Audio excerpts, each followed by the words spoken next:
How can I help? What would be most useful for you today? Okay, so I think like I told you before, so I started studying in September. Haven't studied since grad school. It's a lot of years ago. I didn't want to take a baseline test because I didn't even want to know what the score would be. So I spent the past 2.5 months, going over everything. I'm finding that the logic games are the most difficult.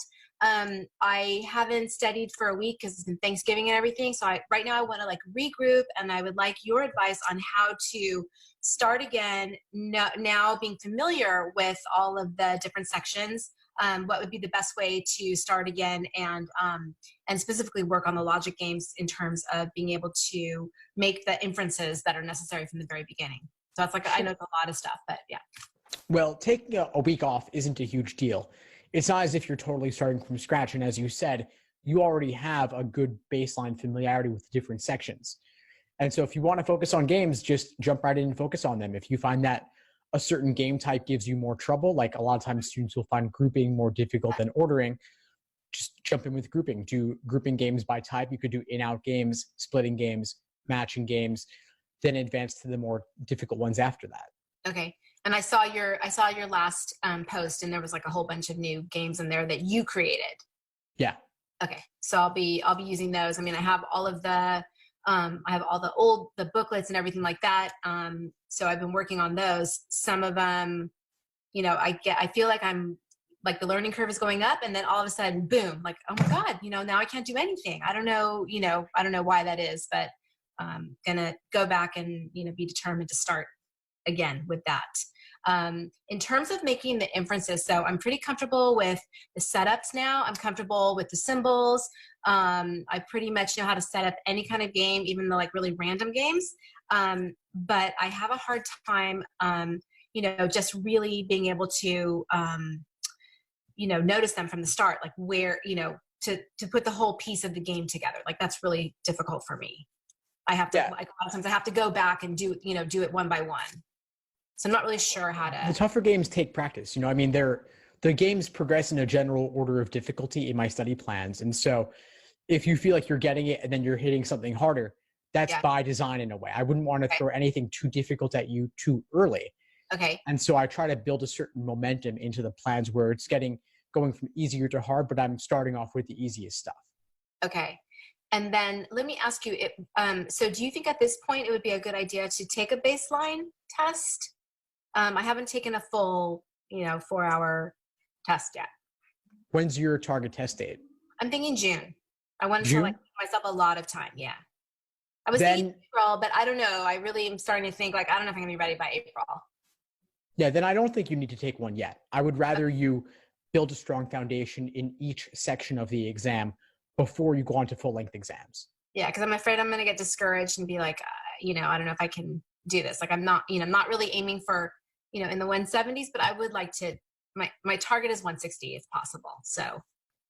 Sure, and you've got enough time to make really anything at all happen. But I agree with you that initial diagnostics can be kind of discouraging because you haven't studied everything you're being tested on yet. So of course it's not likely to go well, but give it some time. Then in the spring, even March through June or February through June, you could be taking a timed exam every week over those couple of months. Okay. And so in terms of the logic games and the inferences, you think it's just practice, that like it'll all come together? I mean, I just feel like sometimes I can't see the forest for the trees, I don't know what it is. And then when I see, like when I go over it and I see how it was done, it's like, oh yeah, but how come I didn't see that? Part of it is practice and familiarity. And part of it's also that not every game has a ton of inferences you can make up front. For some games, you can only do so much up front, and you'll be doing a lot more in terms of drawing hypotheticals over the course of the game. Okay. And if I'm not like necessarily like the most logical person, it really is a skill that I can build. Do you truly believe that? I mean, I don't know. I mean, I know there's some people that are, that get it right away, but I'm hoping that that's something that I can really build. I mean, I'm like obsessed with this thing. So. Well, the obsession is good. And I think honestly, in my experience, very, very few people, like less than 1% of people are natural born geniuses with this stuff. Okay. The good news is that the LSAT is a test of pattern recognition. and they're releasing so many old exams. I mean, there's Right. nearly 100 of them. Right. Even if you studied half of them or a third of them and knew them really well, you'd be in a great situation to set yourself up for success on test day. Okay. And when I sit down to finally do a test, how important is it for me to like learn how to do it on the tablet versus on paper? Because I'm kind of concerned about that aspect as well. Like I don't want to go into the test never having done a tablet test. Yeah, I'd say it's certainly something you should prepare for. I don't think you need to be overly concerned about it because the content of the exam is the same. It's only the delivery mechanism, the format that's changed. But you have enough time to thoroughly acquaint yourself with the digital format. There are a couple of exams on LSAT's site in the digital format, and there will hopefully be more between now and June. I can't imagine there not being. Right. And so you could do plenty of them in that style. I mean, there are some small but significant changes to be aware of. That's what I was But going to ask. for now, at least, I would focus on the content. Okay. But what would you say is like the most significant difference? I mean, I've never taken a paper one, so it's not like, I'm comparing, but, or different, what do you think would be like, could really mess people up, for example? There are two things I'll draw your attention to. One of them is that you can't draw on the questions themselves Right. as you can on paper. Mhm. And so to practice for that or simulate that, even with your books, just treat your books like screens. Don't write on them. Do all your work on scratch paper to the side. I've been doing that anyway because I wanted to be able to come back to the exams and maybe do them again if I had to, like the games and stuff. So I've been using scratch paper anyway. Awesome. Yeah, so you're already doing that. The second thing is that on the digital, you can only see one question at a time. Oh, wow. So is it better to review all the questions first or to do them in order or? Well, it depends on the section. I mean, I still think that there is a value to jumping around within a game or within a reading comp passage, Right. but there's a certain trade-off there where you have to click around left and right a little bit more. And so that will be an adjustment rather than having that bird's eye view on paper where you can see everything at once. So that would be something to acquaint yourself with earlier rather than later. And if you wanted to do a really low-tech version of that, you could even cut out a square in a piece of paper so that you're limiting what you can see to only one question.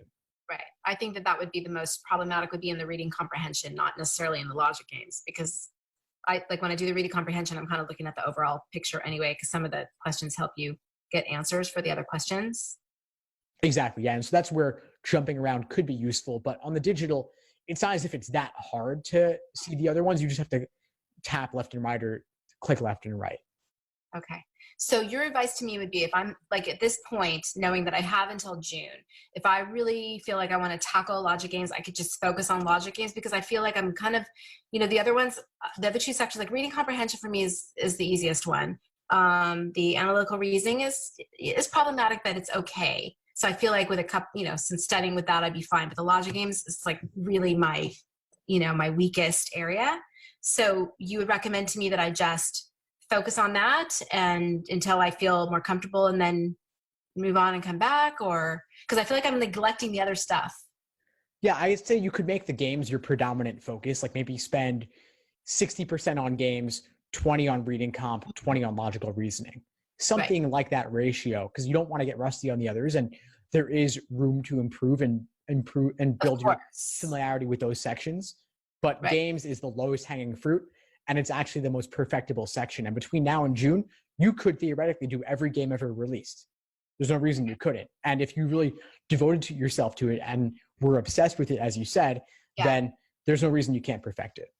And what would you recommend? Like, so as far as timing, I've only done a couple of the games timed because I'm still trying to make sure that I am getting them all the answers right first, but I'm nowhere near like where I need to be. My games are usually like in the 11 minutes, not, 8:30 or something like they need to be. Yeah. So I have two things. One would be to improve your ability to make inferences up front. As I said, you can't do that for a ton for every game, but most games have something you can do up front to make inferences. Mm-hmm. And the more inferences you make up front, the smoother the game will go. Right. The second thing would be to reuse previous work, previous hypothetical scenarios. Right. And so the correct answer to the orientation question is one example. And then every local if question, if you draw a new diagram for those could help you solve the more general global questions in the game. But you do need to redraw so I know that I'm drawing the general diagram, I'm leaving it up here, and I'm not adding to it. And then I'm doing new diagrams, but I have to like redraw the diagram every time because otherwise I'll mess with that one. But it's better to do it that way, right? Because if I try to use the other one and erase and scratch out, it becomes a mess. Yeah, you definitely want to do it separately and preserve your previous work, including your initial main diagram. Right. But drawing a totally new diagram isn't as difficult or time consuming as it might seem. Right, because I don't have to remember everything. Yeah. You could draw a very bare bones minimalistic sketch, which is like if the game has 7 variables and it's an ordering game, you could just draw 7 slots, which is simply 7 horizontal short lines. Doesn't take that long. You don't have to number every single one every time. You don't have to redraw all the rules every single time. This is really just for you. Okay. And is there any limitation on the amount of paper they give you? I mean, with scratch paper at the test?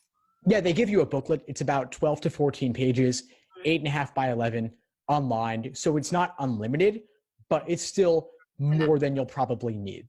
Yeah. Okay. Well, that makes me feel good. Just so you know, like I love reading your blogs every day. Like they really motivate me, and I need that because, just when I'm like starting to feel discouraged, I'll come out of my, I go into like my son's room, I close the door. I'm like, don't bother me for 3 hours. I come out and they're like, how'd you do it? I'll be like, I'm frustrated today. I'm never going to do this. And then, and then I'll read your blog. I'm like, okay, I'm getting back on the horse and I'm going to, and try it again. So your stuff's been really helpful. And I'm recommending it to my son too. So when he starts studying, he'll also, start with you too. Oh, nice, Jessica. I'm really glad to hear it. I'm glad to help. The blog's been helping and the materials are helping you. Yes. Before we sign off, what would you say is the biggest insight you got from our call today?